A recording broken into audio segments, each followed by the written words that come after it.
Boa noite, Brasília, boa noite, Brasil, boa noite, Além Brasil. 19 horas 43 minutos, horário de Brasília. Estamos mais uma vez com o nosso encontro semanal com o programa TV Bancários. Hoje falando sobre reforma política. Para isso, nosso convidado especial, Dr. Aldo Arantes, representante da OAB na Coalizão pela Reforma Política Limpa e Democrática. Você também pode participar desse programa. Quer saber como? Põe no ar, Diego. Para participar é muito fácil. Basta acessar o site do Sindicato dos Bancários e clicar no ícone do programa. Na página de exibição, você irá encontrar o Linha Direta. Coloque o seu nome e a sua dúvida. Se achar necessário, coloque também o seu e-mail. Participe e ajude a fortalecer as lutas da categoria no programa TV Bancários. Pois é, um tema polêmico e urgente. Para isso nós trouxemos aqui o Dr. Aldo Arantes, representante da OAB na Coalizão pela Reforma Política Limpa e Democrática. Eu vou lhe dar boa noite já lhe perguntando o que é a coalizão. Pois é, a Coalizão pela Reforma Política Democrática e Eleições Limpas é uma articulação de mais de 100 entidades da sociedade civil, entre as quais está a OAB, a CNBB, outras entidades que participam na executiva, como a Plataforma dos Movimentos Sociais, a CUT, a CTB, a UNE, a CNBB, enfim, um conjunto de entidades das mais representativas da sociedade civil. E essas entidades se articularam no sentido de propor um projeto de iniciativa popular visando uma reforma política democrática. Porque nessa discussão da reforma política, muita gente fala, bom, é necessária a reforma política, mas há que qualificar que tipo de reforma política que interessa para a sociedade. Porque tem uma reforma política democrática que pretende aprofundar o processo democrático, transformar a sociedade, a representação política mais transparente, com menor influência do poder econômico, entende? E com maior participação popular. Mas há também aquela reforma política que pretende elitizar mais ainda o poder político. Daí porque a nossa proposta é a reforma política democrática e a avaliação da coalizão, que a reforma política, na verdade, é a mãe das reformas. Porque se nós não conseguimos alterar a composição do parlamento, nós não conseguimos fazer as reformas que o país exige. A reforma do ensino, a reforma da saúde, a reforma agrária, a reforma urbana, a reforma tributária, a reforma do judiciário. É um conjunto de reformas que o país exige para haver um processo de aprofundamento da democracia. Agora, isso passa por você compor um parlamento mais identificado com as aspirações da sociedade. Daí a importância de uma reforma política democrática. Doutor Aldo Arantes, e quais os principais pontos da proposta da coalizão? Pois é, essa questão foi um problema de grande relevância para nós, porque nós procuramos exatamente identificar alguns pontos, não muitos, para exatamente permitir essa grande unidade. Que é claro que ao falar numa reforma política, uma quantidade muito grande de questões a ser abordadas, mas nós identificamos aquelas que nós consideramos estruturantes, as questões mais importantes. Identificamos 4 questões fundamentais. Primeiro, a influência do poder econômico nas eleições. É um problema extremamente grave, porque ele formata um sistema de representação distanciado da sociedade, em que transforma a minoria, que é quem tem o poder econômico, em maioria no Congresso Nacional. E daí a crise de representação, uma representação política distanciada das aspirações populares. A segunda questão é que ela, na verdade, ela é inconstitucional, porque a Ordem dos Advogados do Brasil apresentou uma ação direta de constitucionalidade, alegando exatamente que empresa não é povo. Então, o financiamento de campanha por empresas, na verdade, deturpa, ela altera o princípio constitucional da soberania popular, da igualdade na disputa política. E é o canal da corrupção eleitoral. Hoje fala-se muito da corrupção eleitoral. E é importante falar da corrupção dos corruptores, mas é necessário alterar o sistema político que cria condições para a corrupção. E, evidentemente, essas denúncias todas de corrupção demonstram que exatamente a influência do poder econômico, a influência das grandes empresas, que é o agente, é o veículo pelo qual essas coisas ocorrem. Além do que, como já foi dito, é inconstitucional, porque empresa não é povo, empresa não tem o direito do voto, portanto ela não pode interferir no resultado das eleições. Então essa para nós é a questão mais importante e a proposta que nós fazemos é exatamente o chamado financiamento democrático de campanha. que ele envolve o financiamento público, mas permite o financiamento da pessoa física, do cidadão, né? Essa é a primeira questão. A segunda, de grande relevância também, é o sistema eleitoral. Porque o Brasil tem um sistema eleitoral proporcional de lista aberta. A proporcionalidade é um aspecto avançado na história política mundial e do Brasil. No mundo ela foi introduzida pelos trabalhadores, e aqui estamos falando num sindicato, numa televisão dos trabalhadores na área bancária. Pois foram os trabalhadores que, com a Revolução Industrial, quer dizer, exigiram a participação nas instâncias de poder. A representação proporcional, ela vem para substituir a chamada representação majoritária, que é territorial, quer dizer, dos barões feudais, da representação territorial dos grandes fazendeiros. Então surge uma representação proporcional que ela procura espelhar a representação proporcional dos diversos segmentos da sociedade. Portanto, ela não é excludente, ela é includente dos diversos segmentos. Qual é o problema que tem com o sistema brasileiro? Que é proporcional, aspecto avançado, mas é de lista aberta. Então você vota em quem você quiser. Então há um jogo em que ganha quem tem mais dinheiro. A campanha é totalmente despolitizada, que ela é feita em torno de pessoas e não de propostas, de ideias. Né? O poder econômico, então, se exerce com muita força. Então a proposta que nós fazemos é de fazer uma eleição em 2 momentos, em que no primeiro momento você discute a proposta programática, as ideias, então a discussão política se dá não em torno de indivíduo, mas de proposta para solucionar os problemas do país, do Estado, do município. Isso então eleva o patamar da luta política, democratiza o processo, quer dizer, torna transparente a escolha. Você vai escolher alguém para defender uma determinada proposta, não é? E um partido para defender essa proposta e uma lista pré-ordenada, elaborada democraticamente com a participação de todos os filiados. E num segundo momento, você dá ao eleitor o direito de escolher na lista aquele da sua preferência. Então, definitivamente, é uma proposta bastante avançada, muito mais democrática, que ela reafirma o aspecto avançado do sistema atual, mas retifica, procurando exatamente encontrar uma fórmula democrática que torne o voto transparente, como nós defendemos. A terceira questão, de grande relevância também, é a subrepresentação das mulheres e das minorias. Porque, na verdade, hoje as mulheres representam mais de 50% da população, mas tem uma representação de 9%, 10% no parlamento. É uma disparidade, uma coisa profunda e inaceitável e profundamente antidemocrática. Você não pode falar num regime democrático se as mulheres, que representam mais de 50%, não têm uma representação política. Então, daí porque nós defendemos a paridade de gênero no primeiro momento, um homem e uma mulher. No segundo momento, a votação se dá em função da escolha que o eleitor faz dos candidatos que estão na lista. E uma terceira questão, uma quarta questão, de respeito à democracia direta. Porque, na verdade, a Constituição brasileira prevê 2 formas de exercício da democracia. A democracia representativa, que é essa que nós falamos, né? Mas a democracia direta. E a Constituição brasileira, ela prevê 3 formas de democracia direta: o plebiscito, o referendo e o projeto de iniciativa popular. E, no entanto, o que ocorre é que isso praticamente deixou de existir, ficou letra morta. Plebiscito se fez 2 vezes, desde a aprovação da Constituição. Então, a sociedade como tal não é ouvida. E esse é um direito constitucional. Então, nós propomos que haja uma regulamentação da democracia direta, de tal maneira que questões relevantes para o país, a sociedade ela seja diretamente ouvida para que a decisão seja tomada. Esse projeto é um projeto de iniciativa popular, como eu falei, é um projeto que não exige emenda constitucional, portanto ele é muito mais fácil, ele permite uma transformação profunda e um profundo processo de democratização da sociedade, ampliação da sociedade, sem exigir nenhuma emenda constitucional. Ok, são 19h52, horário de Brasília. Você pode participar deste programa através do Linha Direta. Faça como fez agora o Marcelo Gomes. Ele pergunta, professor, qual o objetivo do mandato de segurança impetrado no STF por alguns partidos?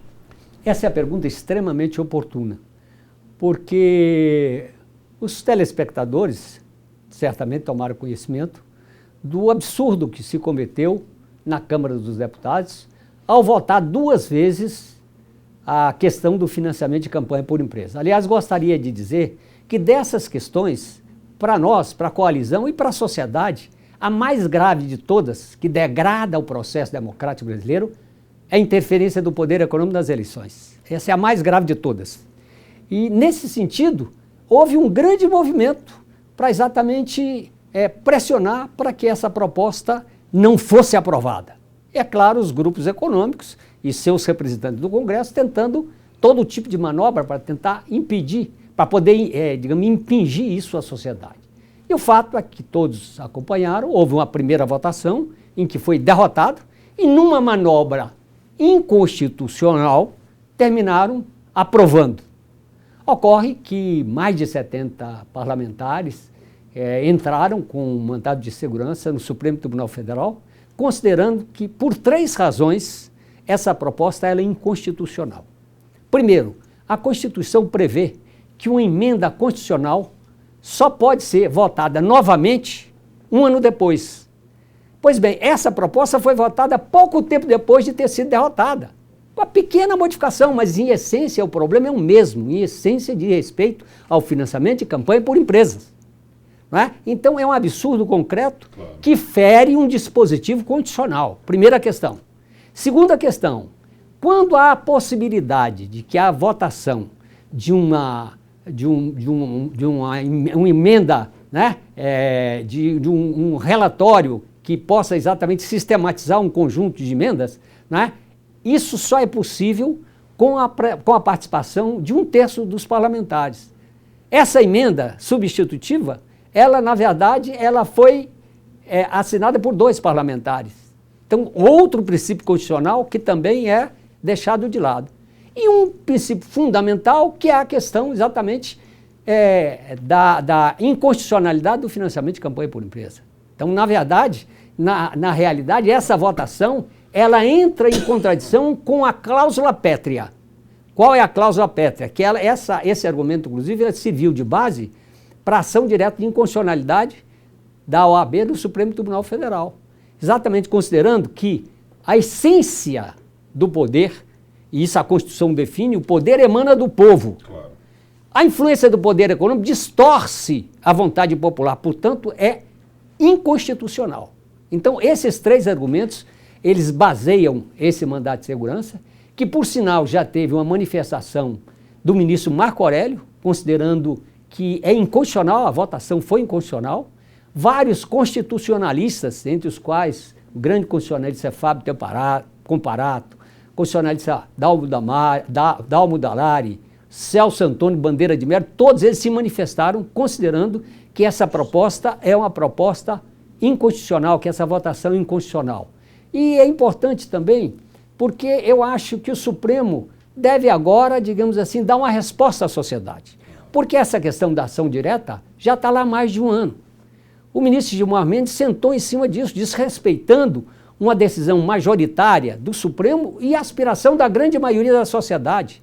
Recentemente fez uma agressão absurda ao presidente da OAB, a OAB, não ao presidente, a Ordem dos Advogados do Brasil, a entidade, dizendo que a entidade, ao entrar com ação direta de inconstitucionalidade, cumpriu um papel de laranja do PT. Ao que o presidente da OAB respondeu que, se fosse assim, ele estaria chamando a maioria do Supremo de laranja do PT, porque 6 dos 11 ministros votaram pela inconstitucionalidade do financiamento de campanha por empresa. Então, o que eu acho que nesse momento nós temos, eu diria, 3 questões que estão colocadas para a gente na luta por uma reforma política democrática. Essa questão, então, da votação do Supremo, desse mandato de segurança, cujo relator é a ministra Rosa Weber, e a sociedade espera que não só ela dê um parecer, acate esse mandato de segurança, mas que o Supremo também, o colegiado do Supremo apoie isso, né? Há, evidentemente, a votação em segundo turno na Câmara dos Deputados e a votação no Senado. Então, eu acho que a sociedade não pode ficar inerte, não pode ficar parada, tem que se mobilizar. Então, já tem um manifesto de 200 juristas de apoio a esse mandato de segurança. Agora, a Vaz está trabalhando um manifesto de apoio, caráter popular, pela internet, no sentido exatamente de que a sociedade possa, num tempo relativamente curto, expressar a sua indignação contra tudo isso. Né? Então, eu acho que nesse momento, a participação da sociedade, a pressão sobre os parlamentares, quer dizer, uma pressão democrática para que o Supremo acate esse mandato de segurança, eu acho que essa é uma tarefa que está colocada nas nossas mãos. Porque o que está em jogo é muito importante, é o futuro da democracia brasileira. A Soraya Mendes pergunta, doutor Aldo, como funciona o financiamento de campanha hoje no país? Hoje existe o financiamento de campanha por empresas. E há também o financiamento de pessoa física. Mas o grosso, 95% do financiamento é de empresa, que ela tem todas essas consequências que eu falei. Qual é o agravamento da situação? É que querem botar isso na Constituição. É um absurdo completo você botar um problema que é altamente discutido pela sociedade como um princípio constitucional.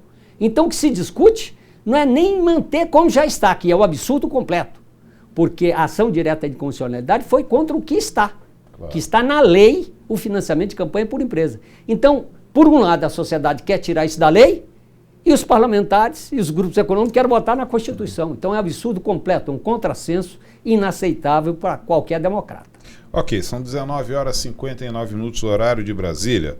Nós vamos fazer um breve intervalo comercial, voltaremos em seguida com nossa conversa sobre reforma política com o Dr. Aldo Arantes. Ele é representante da OAB na coalizão pela reforma política limpa e democrática. Tá? Tem muitas perguntas que estão chegando aqui, as que não puderem ser respondidas, nós vamos encaminhar a resposta via e-mail. Daqui a pouquinho voltaremos, segue TV Bancários.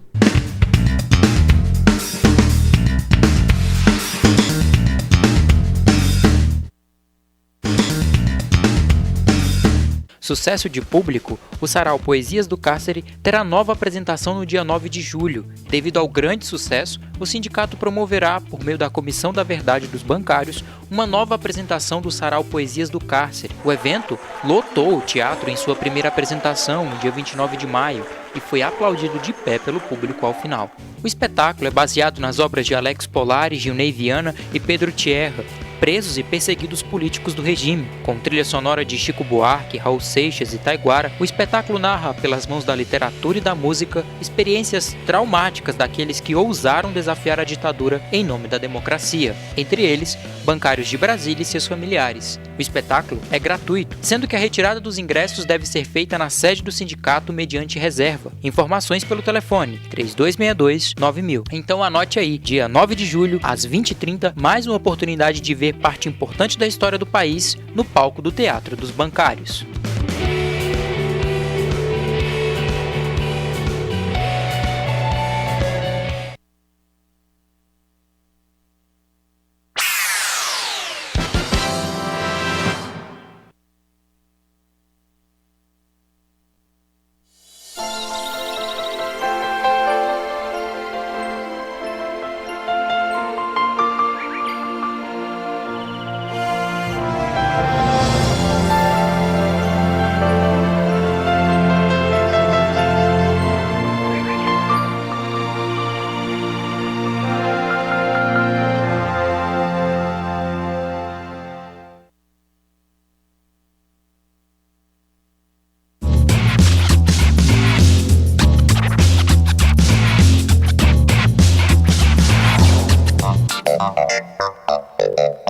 Reforma política. Uma reforma para mudar os rumos da política.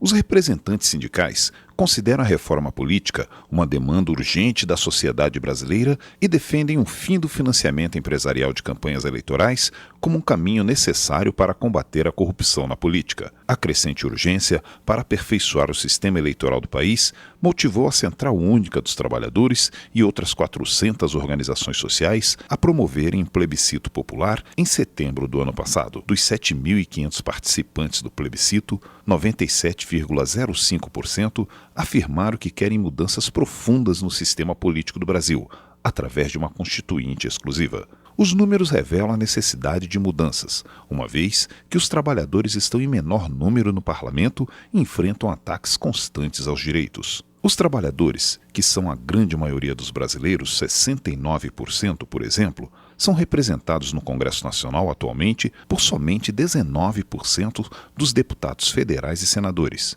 Já os empresários, que correspondem a apenas 3,8% da população, contam com 47% desses parlamentares. A categoria bancária também quer a reforma política.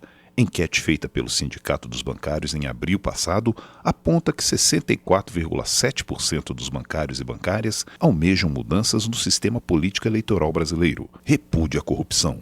O Sindicato dos Bancários de Brasília apoia o projeto criado pela Coalizão pela Reforma Política Democrática e Eleições Limpas, que tem como pontos centrais a paridade de gênero nos cargos legislativos e o sistema eleitoral em lista pré-ordenada, que permite eleições proporcionais em 2 turnos, valorizando propostas e partidos, além da proibição do financiamento empresarial de campanhas. Sindicato dos Bancários de Brasília.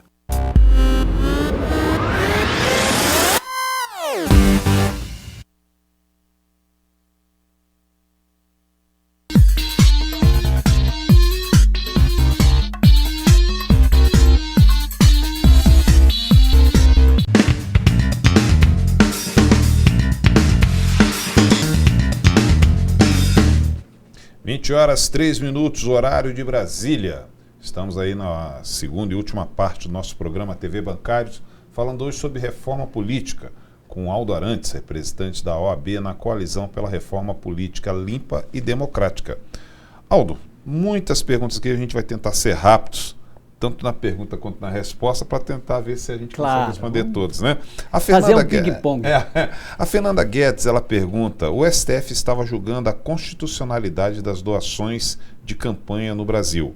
Como acabou o julgamento? Não acabou, Fernanda. Na verdade, 6 ministros já tinham se manifestado a favor de acatar a ação direta, considerando inconstitucional o financiamento por empresa, 1 contra. E o ministro Gilmar Mendes sentou em cima e impediu o processo de votação para, na verdade, assegurar que no Congresso Nacional se votasse o financiamento de campanha por empresa. É um escândalo completo, mas foi isso que aconteceu. Então é necessário, digamos assim, que a sociedade, pressione e democraticamente o Supremo para que ele chegue ao final da votação dessa ação direta de inconstitucionalidade, que tem tudo a ver com o mandato de segurança que anteriormente eu fiz referência. O Danilo Maia, ele pergunta se há dinheiro público nas eleições brasileiras. Há dinheiro público, sobretudo através do fundo partidário e o financiamento de campanha, sobretudo na televisão, etc. A questão que se discute é que a participação e a proposta da coalizão é financiamento público e financiamento de pessoa física. E essa é a forma democrática de você exatamente permitir uma certa igualdade na disputa, porque é um argumento de que não se deve utilizar o dinheiro público no processo político. Mas como não utilizar? Aí utiliza o dinheiro do empresário e ele, evidentemente, passa a manipular o poder político. Vai querer isso de volta. É que a democracia tem um custo. Isso é fundamental, como foi dito. Então, na realidade, é importante. Agora, na proposta que nós fazemos, há uma série de mecanismos no sentido de controlar rigorosamente os gastos, entende? Para que eles possam ser absolutamente transparentes. O Matheus Leme, senhor Aldo, ele pergunta o que é fundo partidário. O fundo partidário é uma destinação de recursos públicos destinada aos partidos, conforme a sua representação parlamentar. Ok. A Fabiana Barbosa, ela pergunta qual é o valor do fundo partidário para 2015. Não sei assim detalhadamente. Okay. E ele, de qualquer maneira, ele é dividido para os partidos, como eu disse, em função da representação parlamentar, do número, do tamanho do partido, o número de parlamentares que cada partido tem.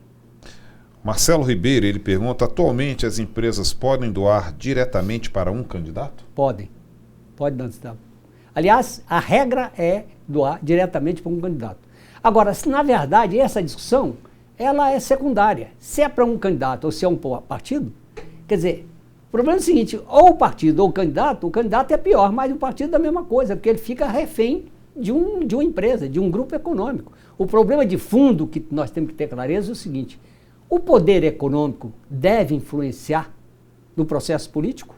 A discussão é exatamente que não deve, porque ele altera o princípio da soberania popular. Ele altera o princípio da igualdade na disputa política. Se um candidato tem muita grana financiado por uma empresa e o outro não tem, o representante dos trabalhadores não vai dispor de dinheiro. Então, o que ocorre? Ocorre o que está sendo dito no debate, é que você tem uma representação que ela, na verdade, ela transforma, reafirmo, a minoria em maioria. Transforma quem tem grana numa representação majoritária na sociedade, e é por isso que a sociedade às vezes repele certas manifestações, porque exatamente as votações elas refletem muito mais o interesse de quem financiou a campanha do parlamentar do que dos seus eleitores. Isso é um absurdo completo. Torna-se quase incongruente a digna relação entre o representante e o representado. Mas, claro. O Congresso não representa o povo. Claro. Isso não significa generalizar. Tem muitos parlamentares sérios. Claro. Agora, o sistema está errado. Tem que mudar o sistema. Doutor Aldo, o Josemar Alves, ele pergunta qual foi a participação das empresas nas últimas eleições. Existem esses dados abertos? Existe. O Tribunal Eleitoral, ele fornece esses dados. Então, Josemar, mas para você ver o seguinte... Vai até o site do... Mas assim, o Superior Tribunal Eleitoral deu um dado interessante, que em 2002 os recursos destinados para campanhas foram de torno de 850 milhões de reais, sendo que disso aí 95% é de empresa. Agora, em 2014, foi 5 bilhões e 100 milhões de reais, 95% de empresa. É isso aí. Então, na verdade, e são poucas empresas, tem mais isso. São poucas empresas. Quer dizer, o conjunto das empresas que destinam muito recurso são grandes empresas, em geral empreiteira. Aí é que se pergunta, uma empreiteira, ela vai investir muito dinheiro à toa?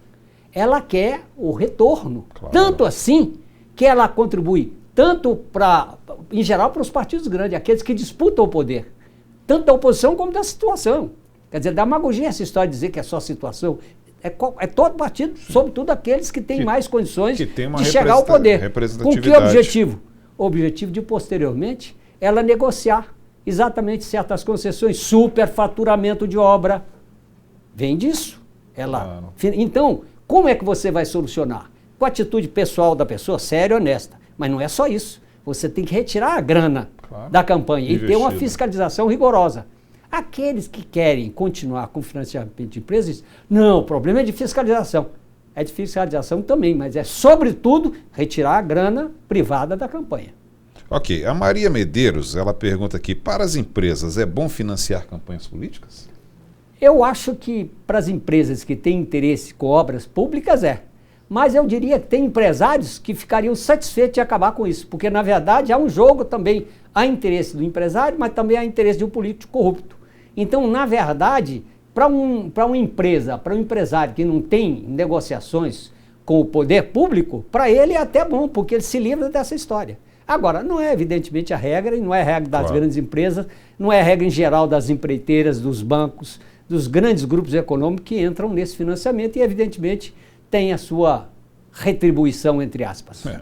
O professor, o Dante Lucas, ele pergunta aqui, proibir o financiamento empresarial de campanhas é efetivo para combater a corrupção? Eu acho que é um passo decisivo. E o problema não é só combater a corrupção. É o que eu já falei aqui, é exatamente criar condições para um sistema mais democrático. Agora, nós temos uma proposta específica, a coalizão. Nós exatamente propomos o fim do financiamento de campanha por empresa, propomos o financiamento público e o financiamento de pessoa física, propomos limites nos gastos, então não é, entende? Propomos sistema de fiscalização, propomos uma redução do número de candidatos e o sistema nosso reduz também de forma democrática o número de partidos, porque na medida em que no primeiro momento, no primeiro turno, o voto vai ser em torno de propostas, o partido que não tiver proposta vai dançar. Os tais partidos de aluguel dançam por um caminho democrático. Você não tem que estabelecer regras, quer dizer, de cunho antidemocrático. Você assegura a pluralidade partidária, a liberdade de organização partidária. Agora, o partido que não tiver proposta, não tiver programa, ele não tem como ter voto. Porque hoje em dia, independente de proposta ou não, o cara tem muito dinheiro e se elege o candidato. Agora, o partido político, se ele não tiver proposta, como é que ele vai receber voto? A Soraya Felipe, ela faz uma pergunta interessante. Ela pergunta se há algum país que adota a proposta de 100% de doações públicas. Olha, na verdade, nós não propomos, a coalizão não propõe 100% de doação pública. Existem países que têm a doação pública, mas nós propomos, repito aqui, doação pública com doação do cidadão limitada. A nossa proposta é que o cidadão participe, ele possa contribuir, agora, de forma limitada, para que isso não continue sendo uma válvula da influência do poder econômico. Então a gente propõe financiamento público com financiamento de pessoa física limitado em R$ 700 por pessoas e na somatória não mais de 40% da contribuição. Essa proposta, em geral, ela é meio escondida, porque a pessoa, para tentar defender o financiamento de empresa, combate o financiamento público exclusivo. A nossa proposta é fim do financiamento por empresa e financiamento público com financiamento de pessoa física limitado. Ok, senhor Aldo, são 20 horas 13 minutos, horário de Brasília, nós estamos chegando ao final do nosso programa. As suas considerações finais para aquela Câmara sobre a sua participação aqui nessa edição do programa TV Bancários? Pois é, eu primeiro gostaria de agradecer a TV Bancários pelo convite que me fez em nome da coalizão e gostaria de aproveitar esse minuto final para fazer um chamamento aos telespectadores. Nós temos que nos movimentar, o que eu disse é afirmo, o que está em curso, essa votação da reforma política tem sido um desastre. Felizmente não se aprovou o tal do Distritão, que era algo extremamente nefasto, né, ia piorar o voto dado em pessoas, né, ia ser pior do que é hoje em dia, e nós temos que melhorar e não piorar. Né, e aprovou esse absurdo que foi exatamente o financiamento de campanha por empresa que nós estamos condenando, além de várias outras questões. Então nós não podemos ficar parados, esperando o resultado do processo. Nós temos que ter claro que a intervenção da sociedade é decisiva. É bom a gente ter como referência próxima a luta pela terceirização. Quer dizer, os trabalhadores, quer dizer, a coisa vinha como rolo compressor na Câmara dos Deputados, ia ter que ser aprovado de qualquer maneira, tal. Os trabalhadores foram para a rua e conseguiram exatamente paralisar. Vamos discutir melhor essa coisa. Então, no caso da reforma política, da mesma forma, eu acho que a nossa sociedade tem que se expressar, tem que se manifestar, pressionar nos estados os seus parlamentares, né, exigir uma votação, que ele diga qual a posição dele no segundo turno agora na Câmara, e os senadores digam, e também que eles possam, digamos, participar dessa coleta de assinaturas pela internet, no sentido de dizer, reivindicar que o Supremo Tribunal Federal possa exatamente acatar essa ação direta enfim, o mandato de segurança. Então, na verdade, está nas nossas mãos participar para que a gente possa contribuir para o futuro do processo democrático dele, para o aperfeiçoamento com uma reforma política democrática e eleições limpas. Ok, agradeço muito a presença aqui do Dr. Aldo Arantes. Ele é representante da OAB na coalizão pela reforma política limpa e democrática. Agradeço muito aqui a nossa equipe técnica, que é o Lucas aqui dentro, o Diego Schwenk, o Davidson lá fora, assessoria de imprensa dos sindicatos bancários, na figura do Renato, desejando também melhoras e breve e mais rápida recuperação ao nosso presidente Eduardo Araújo, que com certeza está assistindo o nosso programa, mas agradeço principalmente a você, bancário, bancária, população, curioso nesse tema tão interessante, tão urgente que é a reforma política, que participou desse programa durante esses 30, 35 minutos, mandando a sua pergunta e enviando a sua contribuição. Lembrando que na próxima segunda-feira, às 7 horas, 19 horas e 30 minutos, nós temos um novo encontro marcado aqui no seu programa TV Bancários. Tenham todos uma semana abençoada. Segue programação.